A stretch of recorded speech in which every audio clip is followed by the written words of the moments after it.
So we are deep into fall at this point here, and we are coming up on cold and flu season.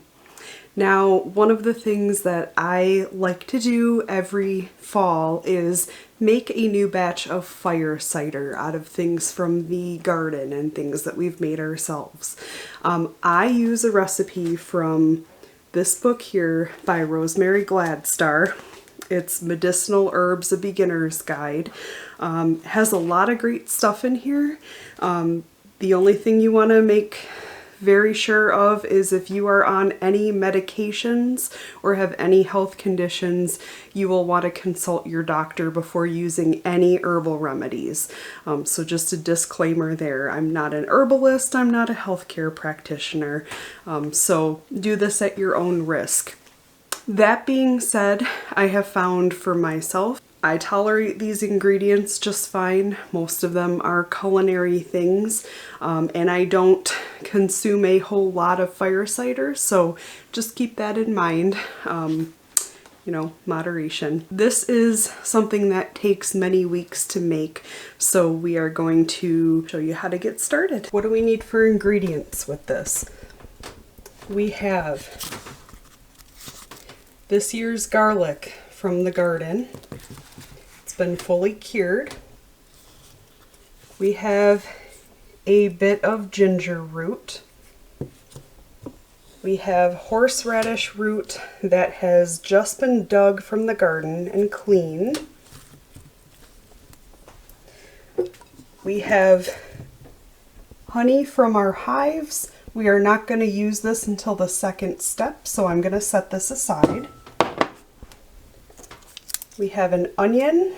Now this one we did not grow ourselves, but obviously use homegrown onions if you can. And then we have ground cayenne pepper, and this is also for step 2. And then lastly is apple cider vinegar. Now I have apple scrap vinegar that I made last year, and I have store-bought apple cider vinegar just to show you.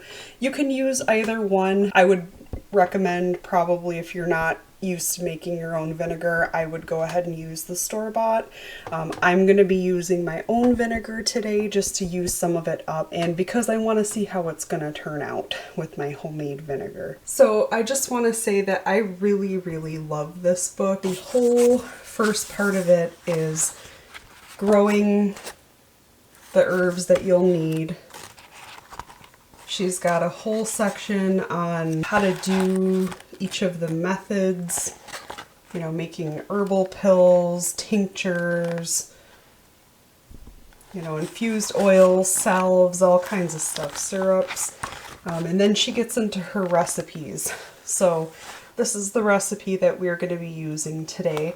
It's on page 74 of this book. Basically, the first step is we have to chop the onion. We have to go ahead and grate up the horseradish and the ginger, and roughly chop this garlic. We're going to put it in this jar, and we're going to fill it with vinegar that we've warmed up in a pan here.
Okay, so I have my warm jar of started fire cider.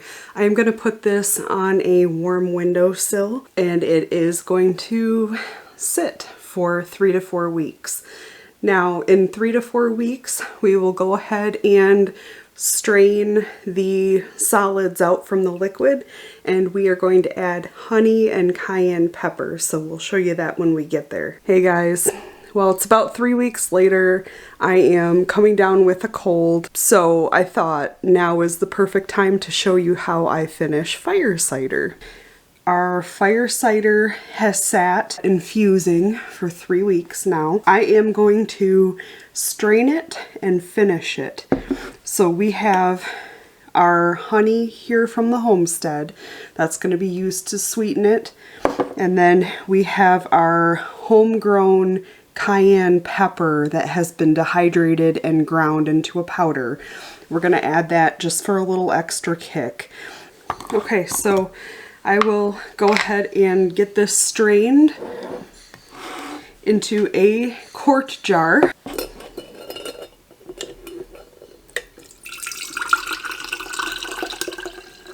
I'm making a mess in the meantime, but that's okay.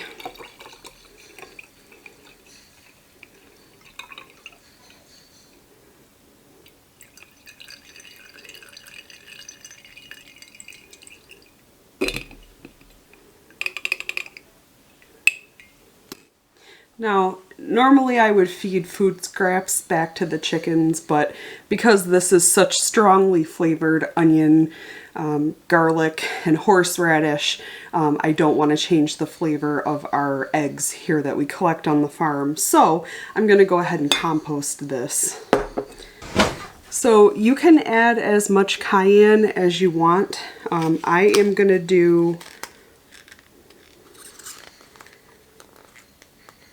I'm going to try 2 teaspoons to start out with.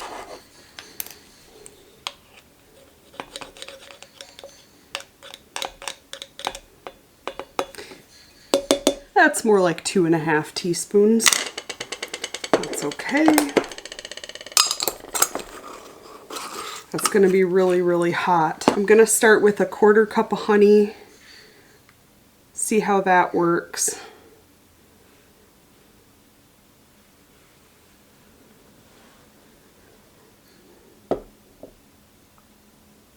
And really, you're just doing this to taste, so it's none of these ratios are things that you have to stick with.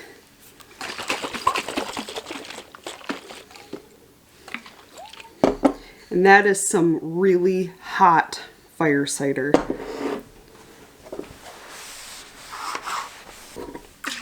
Now, this may be too intense. I overdid the cayenne pepper, especially since it's fresh cayenne pepper, but we're gonna give it a try.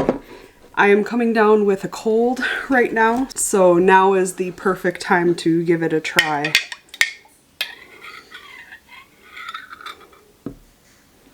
Holy cow! Whew. Yep, that's some powerful stuff right there. Whew, that'll clear the sinuses, but that is the point, actually. So this is gonna definitely last us all of cold and flu season.